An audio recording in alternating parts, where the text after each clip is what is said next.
Welcome on to the next edition of Try with Coach Parry. I'm Brad Brown. We've got our triathlon coach, Rudolf Nordeer, with us once again. Rudolf, how's it? Welcome back.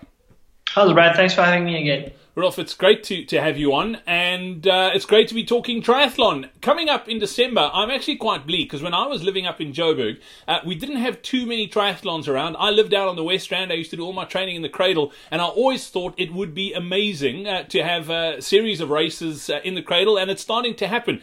There's one coming up in December. It is the My Way Joburg Ultra, and it's going to be tough. There's no two ways about it. I mean, the cradle's a hard place. There's nowhere to hide. There's not much shade. It's quite hilly as well. And December in Joburg can get quite hot. Rudolf, let's talk about do you know much about the route? I obviously haven't seen it, but racing in December in Joburg is going to come with its own set of challenges.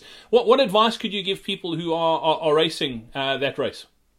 Yeah, so I'm also going to be competing in that race, so I will be there. I did a bit of research on the race, and I know for the ultra, the swim is 2-lap swim. That's fairly straightforward, and then the cycle is also 2 laps, but it's very undulating. So there's not a lot of sharp, steep hills, but it's very undulating. So basically, you're going to have to work for the full 90 Ks off the bike. There's no downhill to recover the legs or anywhere you can have a respite. So yeah, you're just going to have to pace your effort according to the race. So when you go on uphills, go a little bit easier, because you know that you're going to have to do 2 laps and there's no chance for you to race. There's no steep downhills to flush the legs, freewheel a little bit. So effort is going to be very, very important. And then same with the run. The run is also going to be very hilly, and in December it gets really warm here.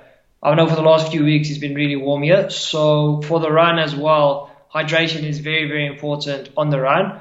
Even if you don't drink a lot of water, just splash yourself down, cool yourself down, keep the body temp down, because as soon as that goes up and you start to feeling fatigue, it's going to be a long struggle there. So yeah, the best thing that you can do is pacing is going to be very, very important, and then also keep the core body temp down, especially when you run, because there's also very limited shade on the run.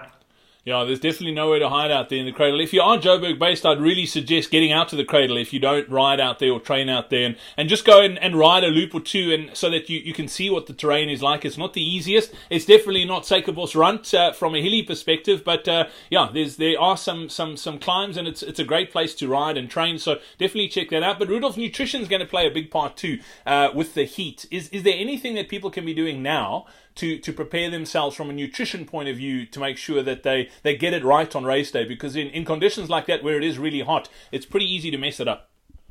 So yeah, nutrition-wise, you still want to drink a lot of fluids even now building up towards the race, but more electrolyte fluids, and not just putting in extra carbs, putting in gels and bars and all of that, because then it might upset your stomach. So you might be thinking, I'm putting in extra gels because I'm sweating a bit more, but in actual fact, if your gut can't handle it, then you're going to have problems on the run. So when you're training now, maybe take 1 bottle that you just used to have water and put electrolyte tabs in that. So what you sweat out, you can put back in and then absorb the carbs that you really take normally during the race. So my advice is I wouldn't take extra gels or bars per se, but just electrolyte tablets, so that whatever the salts that you sweat out, you put that back in.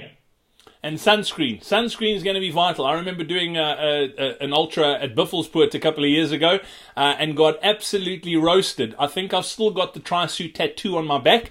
Sunscreen is going to be vital. You don't want to mess that up on race day either. Yeah, so sunscreen, or I know a lot of people race with long sleeve tri-suit or the long distance suit. That helps as well for the sun also. But remember, the neck area, people get a lot burn on the neck when you cycle. And then also when you run with a hat or a visor, that also keeps in a little bit extra moisture when you wet it. So at water point, if you've got a hat, dunk it in the water. It keeps your head cool, it keeps the core body temp down. And yeah, at the end of the day, just remember hydration is very important, and keep the core body temperature down. Absolutely. Well, if you are racing, good luck. Don't forget as well, if you are looking for help on your triathlon journey, be sure to check out the Coach Parry online training platform. We have got a full range of training programs. Literally, if you're just getting started and you want to do your first sprint, or if you're racing towards an Ironman, we have got you covered. The full spectrum. All you need to do is head over to coachparry.com/triathlon. You can check out our very interactive online platform. There's a forum. You get access to all our coaches, all the training programs. Definitely worth checking out. That's coachparry.com/triathlon. Rudolph, as always, great to catch up. Thanks for your time today. Sure. Thanks a lot, Brad.